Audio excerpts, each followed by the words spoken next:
하나님 아버지, 오늘도 우리를 이 예배의 자리 가운데 불러주시니 감사합니다. 주님, 우리가 날마다 주님이 정말 바라시는 그 제자의 모습으로 살아가기 원합니다. 우리의 삶이 주님께서 기뻐 받으시는 예배가 되기 원합니다. 이 예배의 자리 가운데에도 주님 함께 하셔서 우리가 정말 정결한 모습으로 주님 앞에 나아갈 수 있도록 인도하여 주시옵소서. 예수님의 이름으로 기도드렸습니다. 아멘. 예배에 나오신 여러분들을 주님의 이름으로 환영합니다.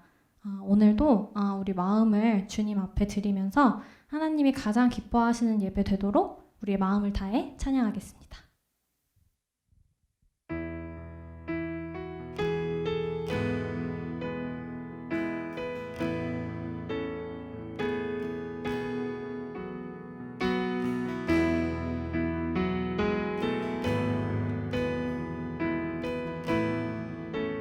시온의 영광이 빛나는 아침. 시온의 영광이 빛나는 아침 어둡던 이 땅이 밝아오네 슬픔과 애통이 기쁨이 되니 시온의 영광이 비춰오네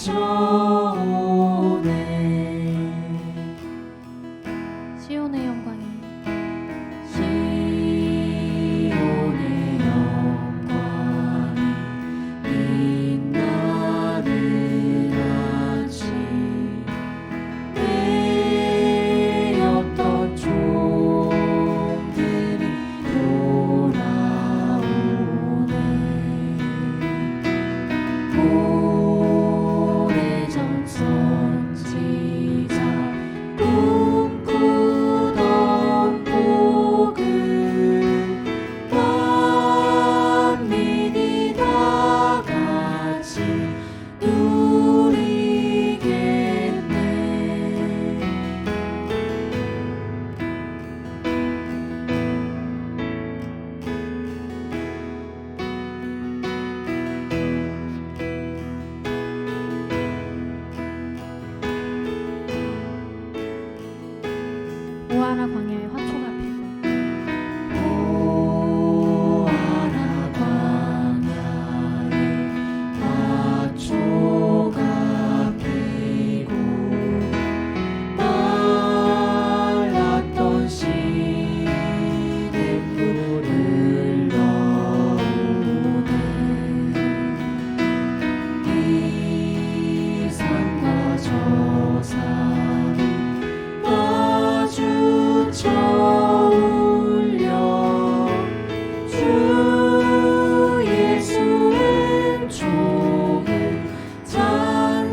보며 사랑 노래하는 것 나의 왕 되신 주님의 얼굴 구하려 그 사랑 안에 머물러 사랑 노래합니다. 우리 이 시간 다 같이 기도했으면 좋겠습니다. 하나님, 우리가 주님 앞에 서기 너무나도 부족한 죄인들이지. 우리를 예배의 자리로 불러주시고 아버지 우리를 주님의 제자 삼아주심에 감사합니다. 우리가 이 예배를 드릴 때 이 자리뿐만 아니라 우리의 일상에서 하나님께 우리의 예배를 올려드릴 때 주님이 받으시기 합당한 예배 되게 해달라고, 주님의 마음에 합당한 예배자 되게 해달라고 이 시간 다 같이 주님 앞에 기도하겠습니다. 기도하시겠습니다. 아버지 주님 앞에 너무나도 부족해요. 하나님 주님 앞에 설 수 없는 죄인들이지만 아버지 이 시간 주님 앞에 다 같이 기도하며 나아갈 때 주님 받아주시옵소서. 아버지 주님께 드릴 수 있는 것이 우리의 부족한 마음밖에 없고 아버지 죄악이 넘쳐나는 우리의 마음밖에 없지만 하나님 우리가 지금 이 시간 주님 앞에 나아가서 다시 회개하고 우리가 주님 안에서 회복되기 원합니다. 성령의 역사로 우리의 영혼이 깨끗하여지기 원합니다. 우리가 주님 앞에 예배하기 합당한 자로서 주님 정말 정결하게 서기 원합니다. 주님이 원하시는 그 정직한 사람이 되기 원합니다. 아버지 우리의 정직한 마음으로 주님 앞에 온전한 예배 드릴 수 있는 우리의 삶이 주님이 기뻐하시는 예배 될 수 있도록 주님께서 인도하여 주시옵소서. 아버지 예배 자리를 지키는 수많은 성도들 가운데 함께하여 주시옵소서. 아버지 예배를 방해하는 수많은 세력들이 있지만 우리가 정말 주님께서 굴하지 않고 우리가 주님 앞에 온전한 예배를 올려드릴 수 있고 아버지 날마다 우리를 붙들어 주시옵소서. 우리 한 사람 한 사람을 붙들어 주시옵소서. 이 예배 자리를 지키는 그 가정 가운데 주님의 은혜와 축복을 더하여 주시고 아버지 주님의 말씀을 우리 마음 가운데 허락하여 주시옵소서. 주님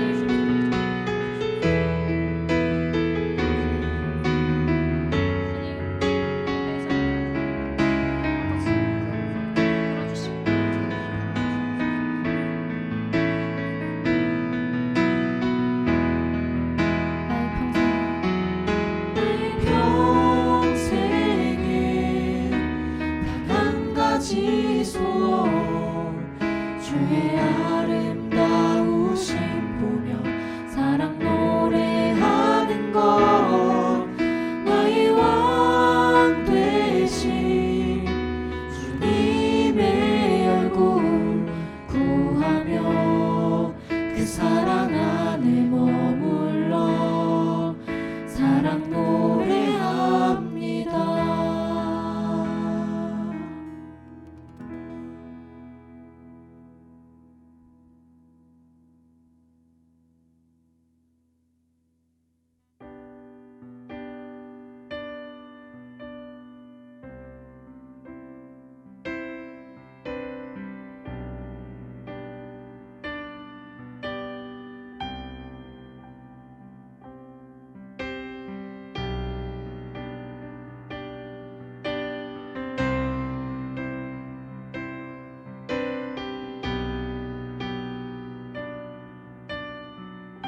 정결한 마음 주시옵소서.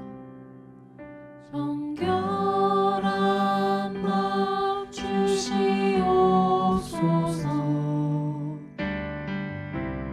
오 주님 정직한 영을 새롭게 하소서. 정결한 마음 주시옵소서. 정결한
주의 성령을 거두지 마옵소서.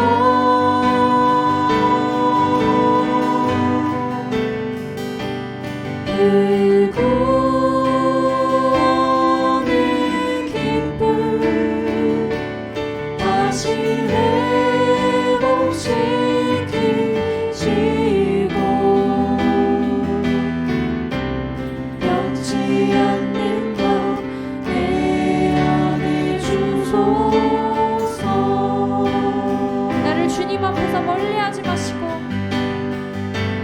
나를 주님 앞에서 멀리 하지 마시고 주의 성령을 거두지 마옵소서.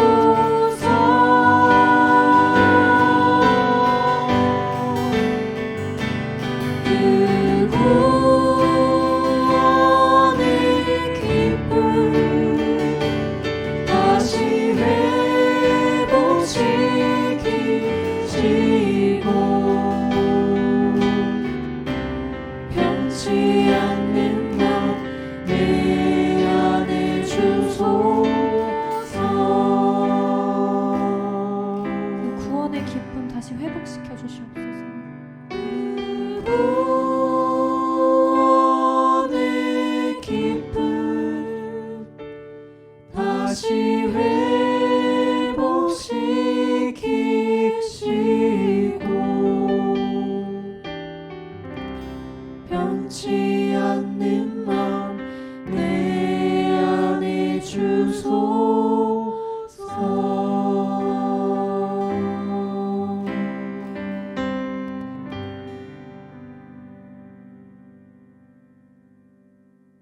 다 같이 기도로 예배 자리에 나아가겠습니다.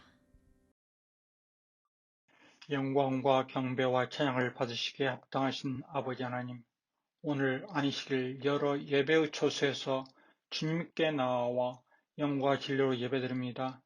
저희의 예배를 받아주시고 하나님을 만나는 성공한 예배가 되도록 주관해 주시길 기도합니다. 이 시간 저희의 삶을 돌아보며 주님의 자녀로 살지 못한 것을 주 앞에 회개합니다. 주님의 사랑으로 용서해 주시고 회복의 은총을 허락하여 주옵소서. 부활의 첫 열매 되시고 영생의 길로 인도하신 주님의 사랑과 구원에 대한 확실한 믿음을 가지고 자기의 십자가를 지고 주님을 따르며 복음의 말씀을 읽고 순종하며 그 말씀을 전파하는 제자로서 살아가기를 원합니다. 팬데믹으로 1년여의 시간이라 우리의 영과 육이 지쳐가고 있음을 고백합니다. 하나님의 은혜로 이 팬데믹이 속히 종식되기를 간구합니다. 우리가 살고 있는 미국을 위해 기도하기를 원합니다. 주님의 교회마다 복음의 말씀이 회복되고 성령이 역사하시는 부흥의 물결이 넘치기를 간구합니다. 인종차별의 악이 사라지고 모든 사람이 주 안에서 평등한 사람으로 서로 사랑하고 존경하며 살아가게 하옵소서. 위정자들이 하나님을 두려워하며 겸손히 섬기는 종의 모습으로 통치하는 나라가 되기를 기도합니다. 매주 믿음으로 온라인 예배를 준비하는 봉사의 손길이 있습니다. 찬양팀, 예배팀, 설교 번역팀, 녹화와 영상 편집으로 통역하시는 형제와 장로님, 특별히 어린이 가족 예배를 인도하시는 집사님들, 저들 모두의 헌신과 주님 사랑하는 모습 그대로 받아주시옵소서. 팬데믹이 하나님의 은혜로 종식되고 함께 모여 예배드리는 그 시간까지 지치지 않고 충성할 수 있도록 힘과 능력 주시기를 기도합니다. 선교사님들과 선교주를 위한 성도님들의 기도가 끊임없이 계속되게 하옵소서. 신령한 양식과 일용할 양식이 공급되며 성령의 역사하심으로 믿는 자들이 날마다 더해지는 축복 주시기를 간구합니다. 저희 교회 하목사님과 교회 전도사님을 위해 기도하기를 원합니다. 성령 충만함과 영육간 강건을 주시며 말씀 사역의 능력이 넘치는 은총을 주시옵소서. 저희 교회가 주님이 기뻐하시는 교회로 든든히 서가게 하시며 교역자님 가정 모두의 건강과 형통함을 주시고 주의 평강이 늘 함께 하시기를 간구합니다. 이 시간 말씀을 전하시는 하 목사님에게 성령님께서 함께하여 주옵소서. 주의 말씀을 받고 기쁨과 감사로 찬양하며 그 말씀을 붙들고 주님께 더욱 가까이 나가는 성도님과 형제 자매가 되기를 원합니다. 길과 진리요 생명이신 예수 그리스도의 이름으로 간절히 기도드립니다. 아멘.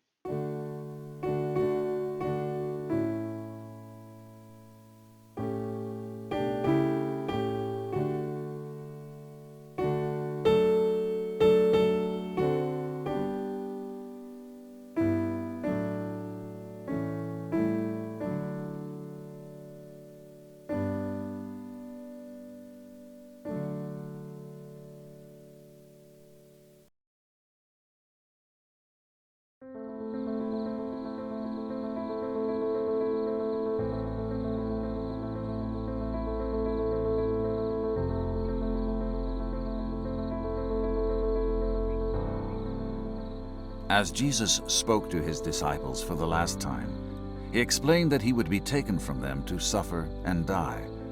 He warned them that the events about to happen would be so painful and so frightening that they would all run away and leave him to face these horrible things all alone.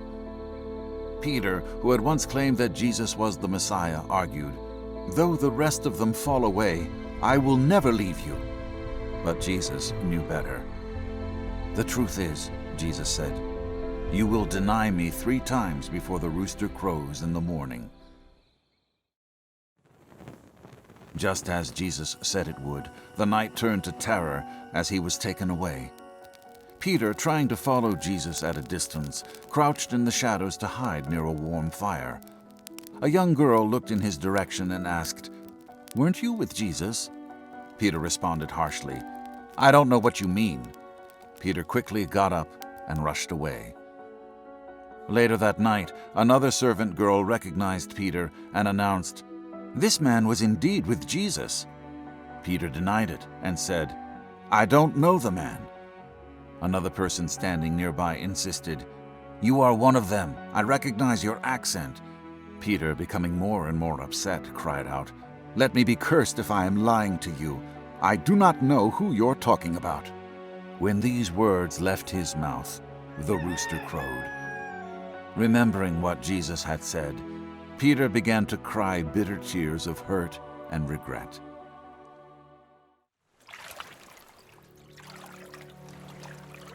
After the death of Jesus, the disciples were lost and confused about what to do. Peter was tired of sitting around feeling guilty, so he decided to do something he was good at, fishing. Peter told the others of his plan, and some of them decided to join his fishing trip. They fished through the night, but they caught nothing. Early in the morning, exhausted and disappointed, they finally gave up and headed back toward the shore. They rowed toward land, and as the morning light was just appearing, the disciples could barely make out what looked like a man standing on the shore. The mysterious figure called to them, "Children, did you catch any fish?" Puzzled, they answered the stranger, "No." The man then said, "Cast the net off the right side of the boat, and then you'll catch something." Shrugging their shoulders, the disciples did as the stranger suggested. The nets filled with so many fish, the men could not pull them all in. One of the disciples recognized who had been talking to them, and he cried out, "It's the Lord!" Peter was so excited, he jumped out of the boat, diving into the water to reach him. Once all the disciples made it to the shore, Jesus invited them to join him by the fire for a breakfast of fish. They talked and laughed together like they had done so many times before, except now the fellowship was much sweeter. Their hero and master had defeated death, and he was back to share the victory. When they had all finished eating, Jesus turned to Peter and asked him, "Do you love me?" Peter replied, "Yes, Lord, you know that I love you." Jesus asked again, "Do you love me?" Peter replied the same, "Yes, Lord, you know that I love you." When Jesus asked Peter a 3rd time if he loved him, a feeling of sadness washed over Peter. He had failed in his love before when he denied Jesus. What could he say now that would prove any different? But he did love Jesus, so he responded, "Lord, you know everything. You know that I love you." Jesus' death on the cross had shown Peter what sacrificial love looked like. Peter knew now that his life was not his own, but that it had been bought with a price. Peter was transformed. Knowing he was ready to love fully, Jesus said to him, "Feed my sheep and follow me."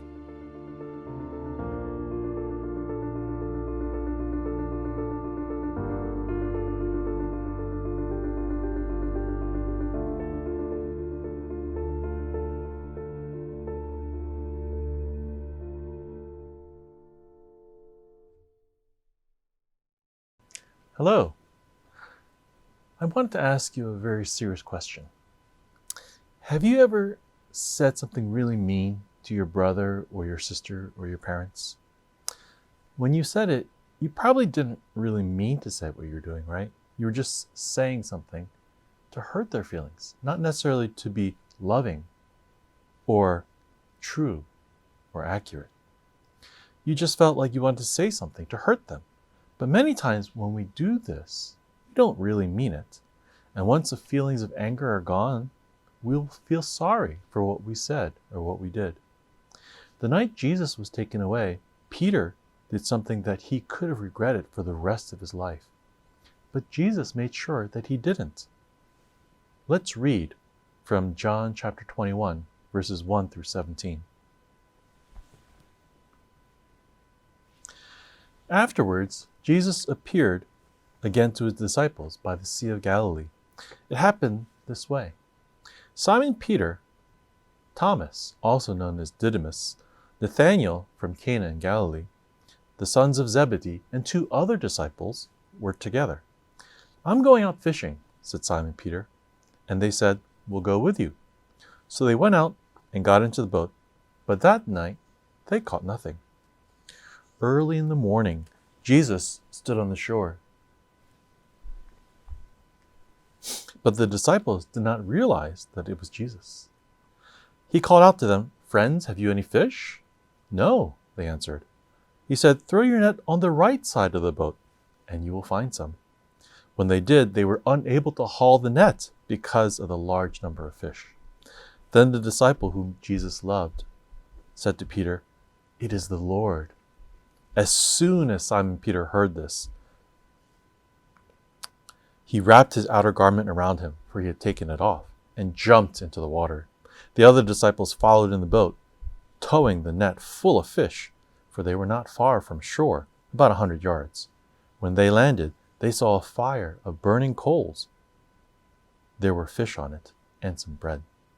Jesus said to them, "Bring some of the fish you have caught." So Simon Peter climbed back into the boat and dragged the net ashore. It was full of large fish, 153. But even so, with so many, the net was not torn. Jesus said to them, "Come and have breakfast."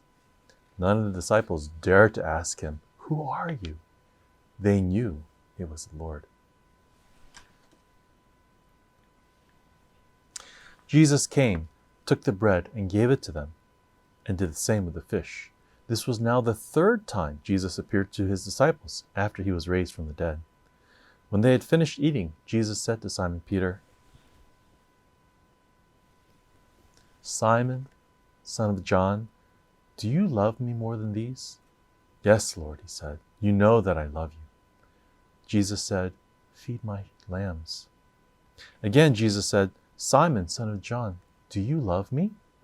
He answered, "Yes, Lord, you know that I love you."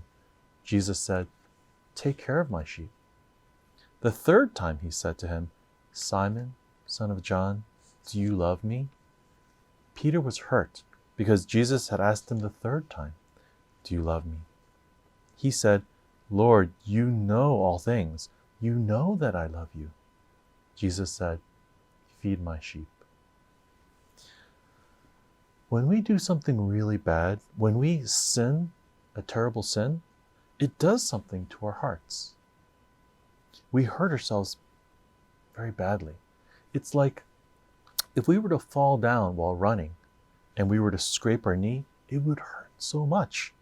But what if we were to ignore that our knee was hurt? What if we were trying to instead hide it?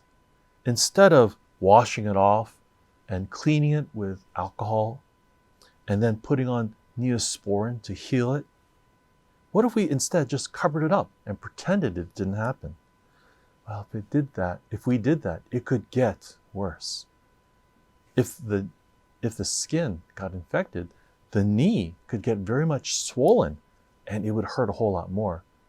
But what if we kept on ignoring it? If we still ignored it, it might even spread further, beyond just the skin, to the knee, and even to your whole body. And if it gets really bad, you might have to have surgery to heal it, or you could even die. Just like that, a small sin, if we don't deal with it, can have terrible consequences and can even lead to our spiritual death. On the night Peter decided to follow Jesus, Peter did something he regretted so much. He denied Jesus 3 times. He didn't mean to. He didn't even mean what he said. He just wanted to hide who he was so that he could keep on being close to Jesus. But if people knew who he was, they might do something to him. He was afraid. And because he was afraid, he didn't think about being truthful. He didn't think about loving Jesus. He didn't think about being accurate. He said whatever came to his head. He lied. And after he lied, he regretted it so much, he cried because he had let Jesus down and he had let himself down. After Jesus was resurrected, things were different. Jesus wasn't around with them all the time, traveling with them, healing the sick, and talking about the good news. So because Jesus wasn't around, the disciples didn't know what to do. So they decided to go back to fishing, the thing that they knew very well what to do, because that's what they were used to doing. But for Peter, things were still different. In his heart, he had betrayed Jesus. He had sinned, and he wasn't sure if that was going to be okay. When he realized that it was Jesus on the shore, he was so excited to see Jesus. He just jumped out of the boat and ran through the water. But you know what? It doesn't say in the Bible that Peter ran to Jesus and hugged him and cried and wept and kissed him or knelt at his feet and worshiped him. It didn't even say that Peter talked to Jesus. Why? It's because Peter's sin was keeping him from showing how much he loved Jesus. Because sin had hurt Peter's heart. And Peter was afraid that what he did had been too terrible. And he was afraid that Jesus couldn't forgive him. But the thing is, Jesus knew exactly what was in Peter's heart. And Jesus also knew how to heal Peter, because Jesus is the great healer. Jesus knows all of our sins and all of our faults, and he chooses to love us and to heal us the way he chose to heal Peter. And the way he chose to heal him may be the way that he chooses to heal us too. Now, Jesus could have said to Peter, "I forgive you." But he did so much more than that.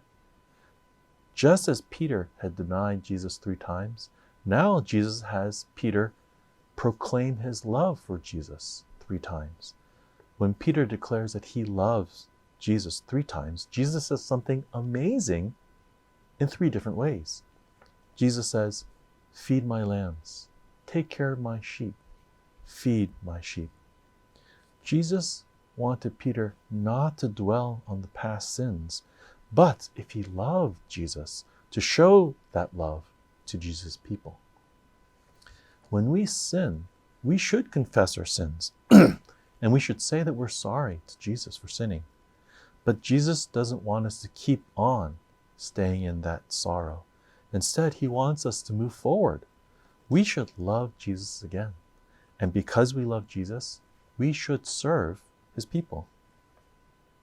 Sin breaks relationships, but love restores relationships. And thinking about how we can serve other people helps us to heal. If you want to serve other people the way Jesus wants you to, there are so many things that you can do. Maybe you can clean up the living room or the room of the person that you hurt. Maybe you can offer to give a massage. Maybe you can make a thoughtful gift and give it to someone. Jesus wanted Peter to be restored and healed. And after Peter talked to Jesus that day, Peter went on to become one of the greatest servant leaders in the history of the church. And Jesus wants the same thing for you and for me. He doesn't want us to keep on thinking about our sins, but he wants us to remember our love for Jesus and to serve his people. What will you do today? Now I have some questions that I'd like to go over. Who said he would not fall away and leave Jesus alone? Yes, Peter said that. What did the disciples do after Jesus was taken away? They scattered in every direction after Jesus was taken away. Someone said they recognized what about Peter? Yes, his accent. What did Peter and some of the other disciples decide to do after Jesus' death? They decided to go fishing. What did the stranger on the shore tell the disciples to do? They told the disciples to cast their nets on the right side of the boat. Who dove into the water to reach the shore where Jesus was waiting? Yes, it was Peter. How many times did Jesus ask Peter if he loved him? 3 times. The big idea for today is that Jesus' love and forgiveness can transform weakness into purpose and strength. And today's memory verse comes from Matthew chapter 26, verse 34. Jesus said to him, "Truly I tell you, this very night before the rooster crows, you will deny me 3 times." Let's pray. Heavenly Father, we thank you for the cross, and we thank you for the resurrection, because Jesus heals us. He forgives our sins, and we have a new life because of Jesus. Lord, we thank you that when we sin, we are not stuck in our sins, but if we confess our sins and turn to you, you love us and you accept us and you forgive us of our sins. Help us, O Lord, to show our love for you by showing it to other people, by choosing to serve other people because we love you. And we thank you, Lord, that we will never be alone because you are with us each and every day. We thank you, Lord, and we love you. In Jesus Christ's name we pray. 아멘. 교회 소식입니다. 주일 예배에 참석하신 모든 분들을 주님의 이름으로 환영합니다. 2021년 상반기 동안 아래의 기도 제목들로 각자 계신 곳에서 한 마음으로 기도하여 주시기 바랍니다. 5월까지 주일 예배는 기존과 같이 12시 45분부터 온라인으로 드려집니다. 헌금을 수표나 온라인 헌금 사이트를 통해 보내주시기 바랍니다. 입교식이 다음 주일인 4월 18일 오전 10시에 로스쿨 잔디밭에서 진행될 예정입니다. 입교를 준비하시는 모든 분들을 위해 많은 기도를 부탁드립니다. 다음 주는 선교 헌금이 있는 주일입니다. 성도님들의 많은 참여와 기도 부탁드립니다. 유재현 장로님의 취임식이 7월 17일에 진행될 예정입니다. 오늘 기혼 목장지기 성경 공부는 오후 3시에 줌으로 진행됩니다. 중고등부의 버추얼 토요 모임이 첫째, 셋째 주 토요일 저녁 8시에 진행됩니다. 2021년 봄학기 한글학교에 후원과 수고해주시는 모든 분들을 위하여 성도님들의 많은 기도 부탁드립니다. 매일 새벽 예배는 생명의 삶 순서에 따라 기도드리시기 바랍니다.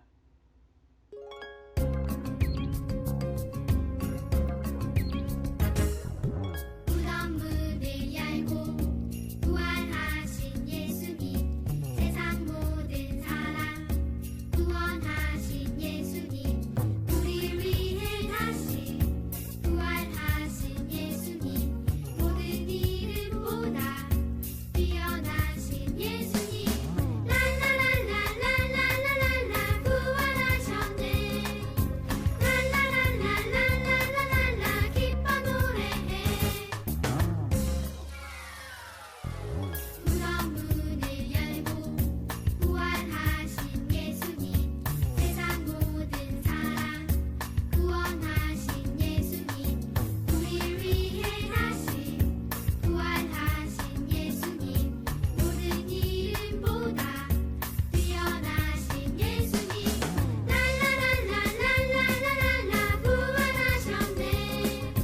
랄랄랄랄랄랄라 기뻐 노래해. 주께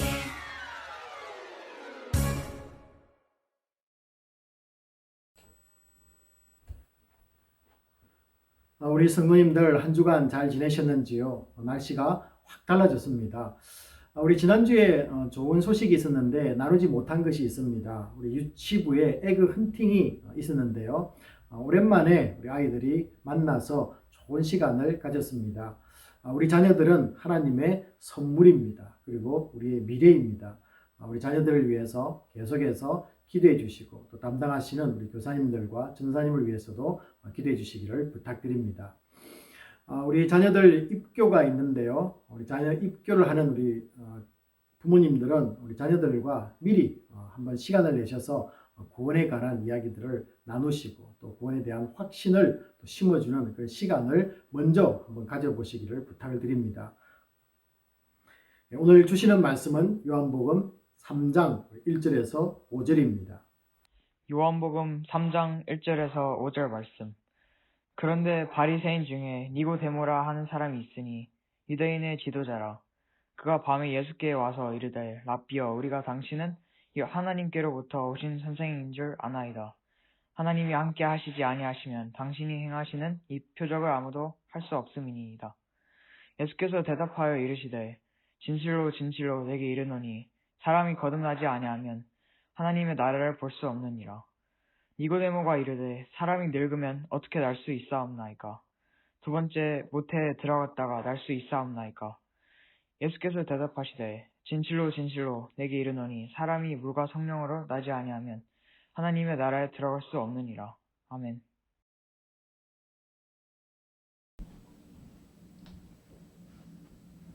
다시 한 번 더 태어나고 싶다는 생각을 해보신 적이 있으신지요? 언제 그런 생각이 들까요? 사랑하는 사람을 두고 떠날 때, 또 아니면은 너무나 억울할 때, 또 아니면은 너무 세상을 거칠게 살아서 다시 한번 태어나서 멋지게 바르게 살기 위해서 그런 생각을 할 수 있습니다. 예외는 있겠지만은 거의 모든 사람들이 한 번 더 태어나고 싶어 합니다. 인간의 마음속 깊은 바닥에는 이런 궁극적인 소망이 있습니다. 아니 그렇다면 왜 하나님은 그 소원을 안 들어주실까요? 인간이 그렇게 바라는데 좀 들어주면 너무나 좋겠습니다. 그런데 안 들어주시는 것 보니까 참 야박합니다. 자, 그렇지만은 전지전능하신 하나님도 나름대로 이유가 있을 줄로 압니다. 여러분에게 한번 질문해 보겠는데요. 다시 태어나면 몇 번 정도 반복해야만이 자신이 만족하는 삶의 이 세상에서 살 수 있느냐라는 것입니다. 그래서 몇 번 정도 여러분들은 태어나시면은 이제는 안 태어나도 되겠다라는 마음이 들까요? 라는 것이죠. 한 번 더 기회를 주면은 우리가 지금 용서하지 못하고 원수처럼 생각하는 사람 안 만들고 우리가 살 수 있을까요? 한 번 더 태어났다고 해서 죽을 때 다시 한 번 더 태어나고 싶은 마음은 생기지 않을까요? 너무 가난하게 살아서 부잣집에 태어납니다. 그런데 전부 만족할 만한 일만 생기며 살 수 있을까요? 돈 많은 아버지가 그에게 유산을 남겨줍니다. 그래서 사업을 잘했습니다. 그런데 나중에 중년에 부도가 나서 힘든 일이 생기면은 또다시 태어나야 하지 않겠습니까? 다시 태어나 부부도도 피해갑니다. 하지만은 이제는요, 전쟁이 나서 모든 것을 잃어버리게 됩니다. 다음에는 어디에 태어나야 될까요? 부자이며 부자도 없고 전쟁이 없는 곳에 한 번 더 태어났다고 생각해 보지요. 자, 그렇다면 다 만족하겠습니까? 자, 그런데 이번에는요, 이 바이러스가 생겨서 다 죽게 될 형편이라면은 다음은 또 어디에서 만족함을 찾겠습니까? 심지어는 이 사람으로 태어나다 보니 너무나 실망스럽습니다. 그래서 다음에는 동물로, 강아지로 태어났으면 좋겠다, 이런 마음을 먹고 태어났습니다. 자, 그런데요, 그 강아지가 태어난 곳이 대우를 받지 못하는 땅에 태어났습니다. 그래서 다시 한 번 더 태어나고 싶을 때 사슴처럼 태어나서 정말로 고귀하게 살다가 가리라 라는 마음을 먹고 숲속에 태어났습니다. 근데 살다가요, 이제는요, 사자에게 먹혀버렸습니다. 자, 다음은 무엇으로 태어나야 될까요? 어디에 태어나야 될까요? 자, 피해만 당하고 사는 것으로 태어나니 억울합니다. 그래서 다음에는 이제는 내가 피해 당하는 것이 아니라 남을 괴롭힐 수 있는 존재가 되었으면 좋겠다. 여러분, 그렇게까지 다시 태어나고 싶은 분이 계십니까? 없는 줄로 압니다. 자, 그래도 다시 태어나서 한 번 더 기회를 준다면요, 자, 이렇게 말씀해 보겠죠. 좋은 집안과 풍요한 삶, 만족할 만한 직업을 갖고 사람들에게 사랑받고 존경받습니다.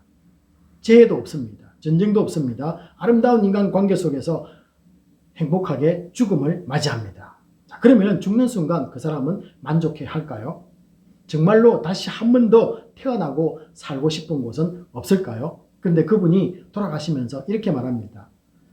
나 정말로 죽음조차 없는 곳에 다시 한 번 태어났으면 좋겠다 라는 말입니다. 하나님은 우리를 다시 태어날 필요 없이 다시 태어나고 싶은 이유가 없는 곳으로 우리를 보내주십니다. 그곳에서 살게 만드십니다. 그곳에서 최종적으로 만족하게 살게 되도록 우리를 계획해 두셨다라는 것이죠. 결국 인간은 만족스럽고 죽지도 않고 영원히 사는 곳을 가고 싶어 한다라는 것입니다. 이것을 인간의 궁극적인 바람이다, 이렇게 말할 수 있겠죠. 자, 그런데 문제는 어머니 뱃속으로 다시 들어가서 태어날 수가 없다는 것입니다. 우리가 너무나 잘 알고 있지 않습니까? 자, 앞으로 과학이 발달해도 오래 살 수 있는 방법들은 개발이 되겠죠. 그렇지만은 여전히 다시 사는 방법은 없을 것입니다. 자, 무조건 오래 산다고 해서 행복한 것도 아닌 것 같습니다. 자, 오래 사는 세상을 만든다고 해서 나를 힘들게 하는 이웃이 안 생길까요? 또 오래 살기만 하면은 용서할 수 있는 사람으로 내가 변합니까? 이 땅에서 무조건 오래 살면은 모든 것이 아름다워 보입니까? 다 이해가 되고 폭력을 가진 인격적인 사람으로 나 자신이 변할까요? 여러분, 그렇지도 않은 것 같습니다. 자, 오래전에 이미 인류는 고민해오던 인간의 질병과 갈등과 죽음의 문제에 대해서 나름대로 이 해결책을 찾으려고 이성적으로, 도덕적으로, 또 종교적으로 이런 노력들을 시도해 보았습니다. 예수님 당시에도 이런 문제로 고민하는 사람이 있었던 것 같습니다. 물론 정확히 같은 고민이냐 이렇게 물으면요, 그러면 그 사람의 고민들 중에 하나 정도다 이렇게 말하고 본문을 시작해 볼까 합니다. 바로 그 사람이 니고데모였습니다. 그런 많은 것을 고민하는 지식인이며 종교인입니다. 게다가 상당히 양심적인 사람인 것 같습니다. 당시 유대 지도자들과는 조금 다르게 행동을 보이고 있습니다. 예수라는 사람이 자신을 하나님의 아들이라고 말했습니다. 이 말하는 것에 대해서 종교 지도자들은 굉장히 무턱대고 비난하고 죽이려고 하는 데까지 나아갑니다. 자, 그런데 니고데모는요, 일단 예수가 정말로 누구인지 확인하려는 태도를 보이고 있다라는 것이죠. 뭔가 다른 어프로치를 하고 있습니다. 니고데모는 우연히 하나님을 만나고 발견한 것이 아닙니다. 오늘 이 니고데모의 특징 속에서 발견하는 하나의 첫 번째 메시지는요, 그는 예수님에 대해서 잘 모르고 의심하며 사는 것보다 일부러 찾아 만나려는 선택을 했다라는 것입니다. 그러니까 노력을 하는 것이죠. 우리는 늘 찾아오는 하나님께 익숙해져 있습니다. 그러나 오늘 이 주인공은 우리에게 도전을 던지고 있습니다. 혹시 아직 영접하지 못한 분들이 있다면 이 주님과의 만남을 좀 더 적극적으로 시도해 보십시오 라는 것입니다. 한번 도전해 보시기 바랍니다. 자, 먼저 그런 분들에게 한 두 가지를 여러분에게 말씀을 드리고 싶은데요. 먼저 이 성경 공부를 개인적으로 이 담임 목사와 함께 해볼 것을 추천드립니다. 다음으로 성경 읽기를 일독을 권해드립니다. 우리가 성경을 읽는 이유는요, 하나님을 더 알아가고 그분과의 만남을 갖기 위함입니다. 또 그리고 읽어가는 이유는요, 믿는 분들이 읽어가는 이유는 이 습관처럼 만나기 위해서, 습관처럼 만들기 위해서 우리가 성경을 읽는다라고 이렇게 말씀할 수 있겠죠. 자, 그렇게 하기 위해서는 이 두 가지가 확실해야만이 우리가 습관을 만들어낼 수가 있습니다. 많은 분들이 도전하는데요, 중간에 실패하는 이유가 바로 여기에 있다라고 말할 수 있겠죠. 첫 번째는요, 성경 읽기가 모든 것을 일과를 시작하기 전에 가장 우선으로 되어야만 합니다. 여러분들이 아침에 일어나서 가장 먼저 해야 될 것이 이것이다 라는 것이죠. 하지만은 이 개인적인 이유들로 인해서 밤늦게 자는 분들이 있을 수 있습니다. 자, 그러니 아침에 일어나기가 힘들겠죠. 자, 이럴 때 두 번째는요, 그런 분들은 하루 일과 중에 자신이 정한 시간에 꼭 읽기를 바랍니다. 아침에 가장 먼저 일어나서 해야 되는데 그걸 못한다면 하루 일과 중에서 내가 가장 할 수 있는 시간을 딱 정한 그 시간에 하시라는 거죠. 그냥 시간이 나면 하는 것이 아니라 내가 일과 중에 처음에 못했으니까 일과 중에서 할 수 있는 그 시간을 정하고 그 시간에 틀림없이 주님과의 만나는 시간을 가지라는 것이죠. 자, 시간이 정해져 있지 않으면 우리가 잘 못할 수 있습니다. 급한 일이 생기거나 중요한 일이 생기면요, 계속해서 이렇게 성경 읽기가 밀리게 됩니다. 자, 나중에라도 미뤄둔 것 읽는 것은 좋습니다. 하지만은 또 그렇게 하다 보면요, 불규칙이 되고 또 나중에는 포기할 가능성이 굉장히 높아지게 됩니다. 자, 제 말을 듣다 보면은 지금이라도 아침에 일찍 일어나서 기도와 성경을 읽고 묵상도 하고 성경 암송까지도 하고 싶어 하는 분들이 있을 것입니다. 자, 그런데 여러 이유로 못 일어나는 것이 현실의 문제입니다. 자, 이런 분들을 위해서 한 가지 더 여러분들에게 팁을 나누려고 합니다. 21일 동안 한 3주 정도 되겠죠. 여러분이 점심을 먹은 후에 저녁을 한번 먹지 말기를 바랍니다. 저녁 금식을 하십시오 라는 것이죠. 늦게까지 일하는데 어떻게 저녁을 안 먹고 견딜 수 있습니까? 자, 그렇지만요, 그렇게 3주만 해보시면은 늦게 일하는 습관도 점점점 여러분들이 줄어들 것입니다. 다르게 말하면 조금 일찍 자는 거죠. 왜? 배가 고프니까요. 자, 배가 고프면 자연스럽게 또 어떤 좋은 현상이 일어나면요, 새벽에 눈이 자동으로 띄어지게 됩니다. 그러면 여러분들이 아침 일찍 일어나는 시간을 확보할 수 있습니다. 지금까지는 그게 아침 일찍 일어나지 못하니까 그 시간을 확보를 못했는데 저녁 금식을 하기 시작하면요, 시간도 줄어들고 일찍 주무시게 되면은 그 다음에 아침에 일찍 일어나니까 성경을 읽을 수 있는 모든 일과 중에 하나님께 드릴 수 있는, 만날 수 있는 시간을 확보할 수 있다는 거죠. 언제까지요? 3주 정도만 해보시기 바랍니다. 자, 그리고 일어나서 먼저 물 한 컵을 드시고 성경을 본인이 읽기로 결정한 만큼 읽고 하루를 시작해 보시기를 도전드립니다. 자, 이제 우리 다시 본문으로 이제 돌아오는데요. 요한복음 3장 1절을 보시면은 니고데모는 가만히 보면요, 굉장히 경건한 삶을 살면서 많은 사람들로부터 이 존경받는 이 바리새인으로 소개가 되고 있습니다. 그래서인지 이 3장 10절에서는요, 주님이 지적하듯이 그는 선생으로 많은 사람들을 또한 가르치는 위치에 있었을 것을 우리는 추정해 볼 수 있습니다. 당연히 이 많은 사람들로부터 이 질문도 받고 나름대로 자신이 아는 것을 가르침을 주었을 것입니다. 자, 그러나 그 역시 고민하는 사람이면 틀림이 없습니다. 그러니까 고민이 많았다는 거죠. 자, 과연 그는 어떤 고민을 하고 있었을까요? 이것이 굉장히 궁금합니다. 니고데모는 어떤 궁금한 것이 질문이 있었기에 주님을 찾아왔느냐는 것입니다. 자, 이 니고데모의 고민을 이해하기 위해서는요, 먼저 오늘 읽지 않는 앞장에 있는 2장 24절과 25절을 먼저 보는 것이 굉장히 중요합니다. 그래서 오늘 이 3장을 이해하기 위해서는 2장 24절과 25절을 연결해서 보지 않으면요, 이 3장 전체를 잘 이해할 수가 없습니다. 자, 24절과 25절에 보시면요, 이 주님은 모든 사람을 아셨다라고 24절에서 말하고요. 그리고 아셨다라는 말이 무슨 뜻인지를 25절에서 이렇게 말합니다. 친히 사람 속에 있는 생각까지 아셨다라는 뜻입니다. 자, 그러므로 주님은 밤에 자신을 찾아온 니고데모의 생각을 알고서 이 대화를 시작했다라는 것이죠. 그래서 이 3장을 보시기 전에 24절과 25절을 알아야만이 주님이 지금 일방적으로 뭔가를 이야기하실 때 그의 속 생각을 아시고는 뭔가를 말씀하고 계신다라는 것을 연결시킬 수 있다라는 것입니다. 요한복음 3장 전체를 보면은 이 거듭남에 대해서 이야기하지만은 사실 그의 이 니고데모의 고민은 그것이 아닐 것입니다. 대화를 살펴보면요, 주님이 일방적으로 그에게 그의 고민에 대한 답으로서 이 거듭남을 제시하는 느낌이 들기 때문에 그렇습니다. 주님의 일방적인 답이다, 이런 것을 느끼지 않습니까?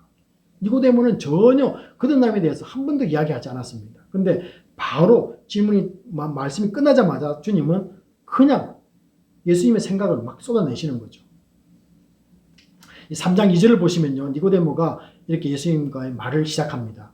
우리가 당신은 하나님께로부터 오신 선생인 줄 아나이다. 하나님이 함께 하시지 아니하시면 당신이 행하시는 이 표적을 아무도 할 수 없음입니다. 라고 이렇게 첫 대화를 시작합니다. 여기서 우리가 느끼는 것은요, 하나님이 함께 하지 않으면 이 기적을 일으킬 수 없다. 그러므로 당신은 메시아이십니까?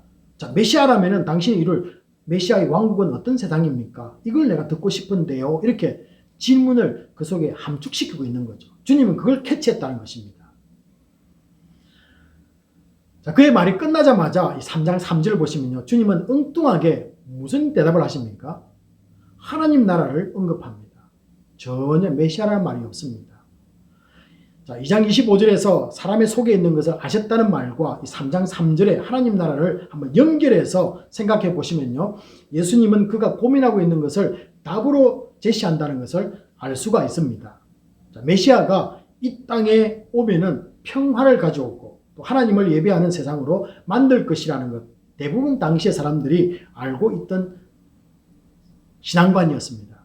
자, 그런데 현실은 어떻습니까? 현실은요, 로마가 세상을 지배하고 서로 다툼과 전쟁으로만 이 세상을 지배하고 있습니다. 더구나 메시아처럼 보이는 예수는 사람들이 생각하는 것을 들어줄 기미를 전혀 보이고 있지 않다는 것입니다. 메시아가 오면은 평안을 가져올 것이다. 그러면은 무기를 만들어라. 우리가 쳐들어가자. 싸워서 이기자. 뭐 이런 이야기를 해야 되는데 예수님은요, 전혀 그런 말씀을 하지 않고 하나님 나라는 이런 것이다. 그리고 사람들 만나는데 뭐 연약한 사람들, 세리를 만나고요. 창기들을 만나고요. 포도주를 즐기시고요. 이게 보니까 전혀 뭔가 답이 아니라는 거죠. 자, 그렇다면은 예수가 만들 이 땅의 메시아 나라는 무엇인가? 이것이 니고데모의 고민의 핵심이었습니다. 주님은 니고데모 자신의 고민에 대한 답이 아니라 모든 이 땅의 인간이 고민하는 가장 궁극적인 질문에 대한 답을 그에게 들려주십니다. 그러니까 니고데모가 왜 엉뚱한 이야기 하지? 라고 말하지만요, 사실은 그도 답을 얻은 것이죠. 왜냐면요, 그도 인류 속에 인류가 고민하는 그 문제를 포함시키고 있기 때문에 그렇습니다. 자, 유대인에게만 해당되는 답이 아니라 인류 전체의 고민을 해답으로 주님은 지금 제시를 하고 있습니다. 세상이 이처럼 악하게 되었다면 그렇게 만든 원인을 치유하지 않으면 어떻게 해결되겠습니까? 이것이 주님의 접근하는 방식입니다. 한번 유대 땅을 한번 생각해 보시기 바랍니다. 자, 일시적으로 로마로부터 독립만 한다면 그 다음은 그들이 직면할 문제는 없을까요? 다른 나라가 쳐들어오지 않습니까? 전쟁이 없어집니까? 가난이 없어집니까? 죽음이 없습니까? 싸움이 없습니까? 반복된다는 것이죠. 자, 시기가 없고 다툼이 없고 전쟁이 사라질까요? 근원적인 문제에 대한 해결책이 필요하다라는 것입니다.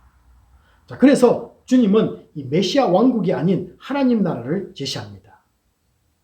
구약에서 언급되던 그 메시아라는 단어를 쓰지 않고, 그죠? 새로운 용어를 주님은 소개를 하는 것이죠. 그리고 하나님 나라에 어떻게 들어가느냐를 니고데모에게 설명하기 시작합니다. 그래서 주님은 거듭남의 이야기를 니고데모와 대화를 나누었던 것입니다. 자, 그런데 여기까지 중요한 것은 아닙니다. 중요한 것은요, 진짜 거듭남이 무엇입니까? 라는 것입니다. 그리고 더 중요한 질문은 왜 인간은 거듭나야만 합니까? 라는 이 질문입니다. 거듭남이 무엇입니까? 왜 나는 거듭나야만 합니까? 우리 자녀들이 입교를 준비하고 있는데요. 반드시 이번 주에는 우리 자녀들과 이 문제에 대해서 우리 당회원들이 만나기 전에 한번 부모님들이 먼저 꼭 이 시간을 가져주시기를 부탁을 드립니다. 제가 처음 시작할 때 다룬 것을 한번 연결해 보시면요, 제가 이야기했지 않습니까? 다시 태어나고 싶다, 다시 태어나고 싶다. 그 이야기를 한번 생각해 보시면은 쉽게 왜 거듭나야 되는 이유를 답을 찾을 수가 있을 것입니다. 자, 우리 인간이 거듭나야 하는 첫째 이유는요, 후회 없는 삶을 살기 위함입니다. 다르게 말하면은 죄 짓지 않기 위해서입니다. 죄를 지으니까 후회스럽지 않습니까? 그래서 후회 없는 삶을 살아가기 위해서 우리는 거듭나야만 된다라는 것입니다. 자, 내가 먼저 남을 괴롭히는 것 멈추고 용서하지 못하는 것 해결하기 위해서입니다. 달리 말하면은 나 자신은 물론 남들도 다시 이 땅에 태어나고 싶은 마음이 생기지 않도록 살아가기 위해서입니다. 앞서 말한 것처럼 대부분 사람들이 다시 태어나고 싶은 이유는 잘못 살았기 때문이고 후회하는 뭔가가 남기 때문이었습니다. 자, 그러므로 거듭나서 정말로 다시 한번 멋지게 이 땅에서 살기 위해서입니다. 자, 인생 나고자라는 이 불명예를 벗어버리고 다시 힘을 얻어서 일어나기 위해서입니다. 절망하며 모든 것을 포기한 사람조차도 주 안에서 새 소망을 갖기 위해서는 거듭나야만 합니다. 심지어는 살인자도 거듭나면 다시 새로운 삶을 살 수 있기 때문에 거듭나야만 합니다. 자, 그렇다면 이 거듭남은 이 모든 것이 가능한 이유는 무엇입니까? 왜 거듭나면 우리가 앞에서 지금까지는 용서하지 못했고 미워했는데 이런 것들이 거듭나면 이것이 가능하냐라는 것입니다. 왜 그렇게 가능할까요? 첫 번째는 예수의 보혈은 어떤 세상의 허물과 죄도 다 용서받을 수 있기 때문에 그렇습니다.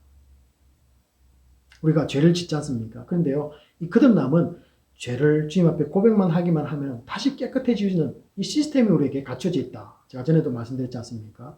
그러니 얼마나 날마다 새로운 삶을 살아가는 것이죠. 사람과의 관계에서 회복이 일어날 수 있습니다.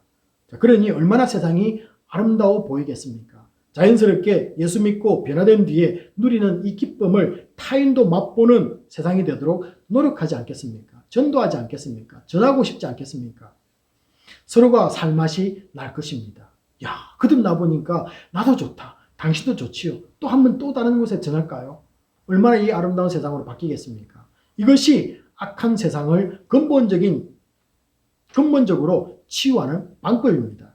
사랑으로 기초되지 않는 모든 이 세상의 것은 무너집니다. 모두가 먼저 여러분 가지려고 경쟁하지요. 싸우지요. 또 심지어는 전쟁까지 불사합니다. 사랑이 없기 때문에요. 그러나 거듭남은 새로워진 창조가 지금 내 속에서 일어나는 것입니다. 지금까지 내가 경험하지 못했던 사랑이 내 속에 심어진다. 이렇게도 말씀할 수 있겠죠. 새롭게 창조된 사람은 내 힘으로 사는 것이 아니라 성령의 능력으로 살게 됩니다. 성령은 사희화, 오자양, 충원절, 사랑에서 시작해서 절제로 끝나는 성령의 9가지 열매들을 우리 삶에서 만들어낼 수 있다는 것이죠. 거듭나면은 이 하나님의 성품을 우리는 닮을 수가 있습니다. 그래서 선하고 거룩하고 친절하고 용서하고 사랑하게 되는 것입니다. 상처를 주지 않고 살아가는 법을 우리가 배우게 되는 것이죠. 누구로부터요? 주님으로부터요. 시기도 다툼도 전쟁도 하지 않고 서로 화해와 치유로 이 땅을 살만한 곳으로 변하게 만들어 나갑니다. 거듭남만이 인간의 가장 근원적인 문제를 푸는 완전한 해결책입니다. 하나님이 다른 것이 있다면 다른 것을 제시했겠죠. 그렇지만요, 이것이 정답이기 때문에 하나님이 이걸 계획하시고 우리에게 주신 것 아니겠습니까? 자, 그래서 예수님은 이 하나님의 통치가 이루어지는 하나님의 나라를 오늘 3절과 5절에서요, 니고데모에게 계속해서 일러주신다. 이렇게 말할 수 있습니다. 하나님 나라에서는 내 뜻으로 사는 것이 아니라 하나님 아버지의 뜻대로 살아갑니다. 마음을 다해 하나님을 사랑하며 섬기는 모습이 나타납니다. 그리고 이웃을 내 몸과 같이 사랑하는 삶입니다. 자, 그러니 이제 더 이상 남을 싫어하고 괴롭히고 아프게 하는 삶을 어떻게 살 수가 있겠습니까? 멈추는 거죠. 더 이상 하지 않는 거죠. 후회를 넘어서서 회개하기 시작하는 거죠. 자, 그래서 예수 믿고 성령으로 거듭나면은 나는 물론이고 이웃들도 만족시키는 삶을 이 땅에서 이루어낼 수가 있는 것입니다. 그렇게 되면은 모두가 죽어서 이 땅에 다시 오고 싶은 것이 아니라 죽어 들어간 진짜 하나님의 나라에 만족하며 하나님과 영원히 살아가는 것이죠. 이것이 근원적인 하나님의 해결책입니다. 이제 더 이상 세상 가르침에 여러분 속지 말아야만 합니다. 죽어서 다시 태어날 수 없는 것이 인간을 창조하신 하나님의 정한 뜻입니다. 여러분, 윤회는 없습니다. 환생도 없습니다. 오직 인간에게는 거듭남만이 있을 뿐입니다. 하나님은 모든 사람에게 죽기 전에 죽어서 태어난 것이 아니라요. 죽기 전에 다시 기회를 주십니다. 이 땅에서 다시 태어나서 후회 없이 만족스럽고 멋지고 아름답고 새롭게 살도록 새 기회를 이곳에서 주는 것입니다. 그리고는 심판이 있습니다. 여기서 거듭남에 대한 한 가지 오해하지 말아야 될 것이 있는데요. 제가 첫 번째 이유는 우리가 후회 없는 삶을 살아야 됩니다 라고 이렇게 강조를 했습니다. 그러다 보니까 우리 성도님들이 혹시 오해할 수 있는 부분이 있는데요. 그것은 뭐냐면은 예수 그리스도를 영접하고 거듭나는 것은 단지 이 땅에서 후회 없는 멋진 삶을 사는 기회를 다시 얻는 것만으로 끝나지 않는다는 것입니다. 이걸 오해하시면 안 됩니다. 죄가 들어온 이후에 모든 인생은 한계가 있는 출생이었습니다. 그래서 이 세상에서 가장 오래 산 사람이 누구였습니까? 성경에 기록한 이 무드셀라였습니다. 969세에 살았다. 무드셀라가 아니더라도 뭐 10,000살을 살았던 20,000살을 살았던 모든 인생은 죽었다는 것이 중요합니다. 과학적으로 그게 가능하냐? 그런 질문할 필요 없습니다. 아무리 많은 사람이 살지라도요, 죽었다는 것이 성경에 기록되어 있습니다. 자, 그래서 우리 인생이 다시 한번 거듭나야 하는 궁극적인 이유는, 둘째 이유는요, 영원한 생명, 영생을 얻기 위해서입니다. 그래서 아까 태어나고 거듭났지만 마지막으로 그 사람이 마지막으로 태어난 곳은 무엇이었습니까? 안 죽는 곳에 태어났으면 좋겠다. 여러분, 그게 영원한 생명입니다. 그게 천국입니다. 주님과 하나님과 함께하는 삶입니다. 모든 인생은 죽기 전까지는 마음대로 살지만은 죽음 이후는 다릅니다. 죽기 전에 하나님 나라에 들어온 사람들은 영원한 삶이 자연스럽게 이어져 가는 것이죠. 하지만은 스스로 하나님의 통치를 지금 거부한 사람들은 영원한 죽음이 있을 뿐입니다. 모든 인생은 죄로 인해서 사망이 기다립니다. 이것을 불쌍히 여긴 하나님은 만세 전부터 이런 인간을 구원할 계획을 오래전부터 가지고 계셨습니다. 그리고 예수 그리스도가 와서 영벌에서 영생으로 들어갈 수 있는 기회가 우리에게 주어집니다. 바로 이것이 우리 모든 인생이 죽기 전에 선택해야 할 거듭남이다라는 것입니다. 죽음 이후에 영원한 생명이 있음을 믿게 하기 위해서 예수님은요, 이 땅에서 하나님의 나라를 전파하면서 직접 보여주셨습니다. 그리고 하나님 나라의 삶인 용서와 사랑, 영원한 행복과 이 안식을 실제로 행하시면서 사셨습니다. 사람들은 이 땅에서 보여주신 하나님 나라를 실제로 자신들의 눈으로 보았기에 그곳에 들어가기를 정말로 원했고 또 다른 사람에게도 전했습니다. 예수님은 그 나라에 들어가는 길이 되기 위해서 이 땅에 인간이 되어서 직접 오셨습니다. 이제 그 예수를 믿기만 하면은 하나님 나라에 들어갈 수가 있는 것이죠. 성령의 역사를 통해서 우리를 거듭나게 만드십니다. 새로운 피조물로 태어나게 만드십니다. 하나님의 성품을 닮은 사람으로 우리를 창조하십니다. 그리스도의 의의 옷을 우리에게 입혀주십니다. 그래서 날마다 새로워지는 삶을 경험하게 되는 것이죠. 지금까지 내가 걸어 다녔던 이 신발을 벗기고 새 삶을 살아가게 하십니다. 우리는 그 초대를 거부하지 않고 영원한 하나님의 자녀가 되었습니다. 살다 보니 여러분 어떻습니까? 거듭나 보니까 어떻습니까? 하나님의 자녀가 되어 보니 어떻습니까? 교회 생활을 하면서 성도들과 함께 이 영원한 맛을 보니까 여러분 어떠신지요? 좋습니까? 후회하지 않습니까? 다른 것이 더 좋아 보이지는 않는지요? 다시 과거의 나로 돌아가고픈 마음이 생기시는지요? 죄에 대한 민감함을 잃어버렸는지요? 죄 때문에 넘어지는 것에 대해 회개보다는 후회하는 시간이 더 길어지고 있는지요? 과거의 습관적인 죄의 반복이 내 삶을 여전히 지배하고 있는지요? 육신의 정욕과 안목의 자랑이 앞서가고 있습니까? 하나님을 신뢰하는 것보다 의심이 더 많이 생기고 있는지요? 하나님 말씀을 들어도 의심만 생기고 아멘이 입에서 전혀 나오고 있지 않습니까? 삶에서 은혜도 못 느낍니다. 우리가 매주 목장에서 모임을 가질 때 먼저 모든 것을 시작하기 전에 감사를 나누고 있는 것을 목장에서 하고 있을 것입니다. 감사를 나누는데도 불구하고 어떤 일에도 감사를 찾지 못하고 있는지요. 주를 향한 사랑과 열정이 식어서 게으름과 나태함이 나를 지배하고 있습니까?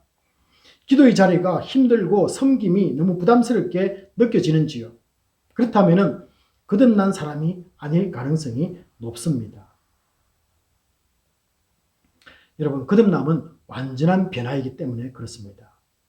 반복되는 죄를 시간이 가더라도 완전히 끊어버리는 것입니다. 몸과 마음과 생각과 행동의 변화가 반드시 일어나게 되어 있습니다. 부정의 사람이 긍정의 사람으로 바뀝니다. 하나님은 물론 사람들에게 대한 태도도 달라집니다. 어떤 것이냐면요, 남들 무시하는 태도가 나에게서 멈추게 됩니다. 그리고 남이 못 듣는다고 함부로 말하는 것 죄인 줄 알고 이제는 멈춥니다. 그리스도의 겸손과 사랑을 내 속에 품고 향기로 품어져 나오기 시작합니다. 하나님에 대한 절대적인 신뢰와 존경과 섬김이 있게 됩니다. 그래서요, 오늘 요한복음 3장 19절, 20절, 21절에서는요, 거듭난 삶에 대해서 이렇게 소개를 하고 있습니다. 19절에 보시면요, 빛보다 어둠을 좋아하는 삶을 버리는 것입니다. 빛을 향해 나아가는 거죠. 20절에서는요, 이 빛의 사람처럼 악을 행하는 삶을 거쳐버립니다. 21절에서는요, 진리를 방해하는 모든 불순종과 불신을 내게서 버리는 삶이다 라고 이렇게 소개를 해주고 있습니다. 그리고 실제로 그렇게 된다라고 예수님은 말씀하고 있습니다. 예수님은 이 땅에 사는 모든 사람에게 궁극적인 답을 주기 위해서 오셨습니다. 인간의 궁극적인 소망은 후회 없는 삶을 이 땅에 사는 것입니다. 한마디로 말하면요, 이 땅에서 의롭게 사는 것이고, 그리고 죽어도 죽지 않고 영원히 사는 것을 말하는 것입니다. 이것을 만족시켜주기 위해서 예수가 답이 되어 오신 것입니다. 이 복을 원한다면 예수를 찾아야만 합니다. 예수를 만나서 우리는 거듭나야만 합니다. 거듭남은 예수 그리스도가 나의 죄를 위해서 십자가에 대신 죽으시고 3일 만에 살아나셨음을 믿는 믿음으로 얻어지는 은혜의 선물입니다. 예수 아닌 엉뚱한 것을 선택하는 후회가 없어야만 합니다. 인생을 허비하는 어리석음이 우리에게는 다시는 있어서는 안 됩니다. 예수만이 우리 인간의 궁극적인 소망을 이루어주는 분이기 때문에 그렇습니다. 이 땅의 모든 사람들이 예수 안에서 거듭나서 후회 없는 인생을 살아가기를 주님의 이름으로 축복합니다. 이 시간은 주신 말씀 붙잡고 우리 함께 있는 자리에서 통성으로 기도하는 시간입니다. 후회 없는 삶을 살도록 예수를 만나게 하시고 거듭나게 하심에 대해서 먼저 우리가 감사를 올려드리기 원하고요. 또 거듭났음에도 불구하고 말씀대로 살지 못하고 있는 나의 모습이 있다면 회개하기를 원합니다.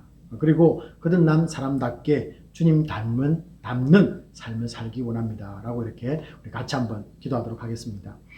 아버지 하나님, 저희들에게 이 땅에 오셔서 후회 없는 삶을 살아갈 수 있도록 예수를 만나게 하시고 그런 놀라운 은혜를 우리에게 주신 줄 믿습니다.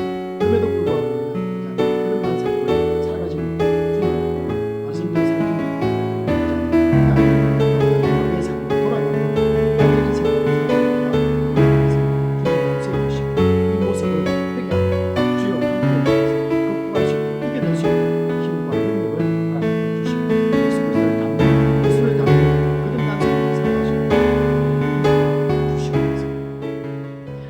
아버지 하나님, 오늘 니고데모의 모습을 통하여서 우리에게 궁극적인 질문이 무엇이며 우리는 어떤 삶을 살아야 되는지를 알게 되었습니다. 이 땅에 살아갈 때 아버지 하나님, 거듭난 삶을 통하여서 아버지 우리가 후회 없는 삶을 살 수 있도록 예수를 만나게 해주심을 감사를 드립니다. 이제 예수를 만나서 거듭났음에도 불구하고 저희들 아버지 하나님, 우리의 모습을 바라볼 때 정말 예수 닮지 못하는 삶이 우리에게 너무나 많이 있습니다. 미워하고 시기하고 질투하고 아버지 하나님, 이 모든 것이 우리에게서 사라지게 하여 주시옵시고 오직 예수 그리스도에만 집중할 수 있는 믿음의 모습이 나타날 수 있도록 성령님께서 함께하여 주시옵소서. 모든 것을 맡기며 감사드리며 우리 주 예수 그리스도의 이름으로 기도합나이다. 아멘.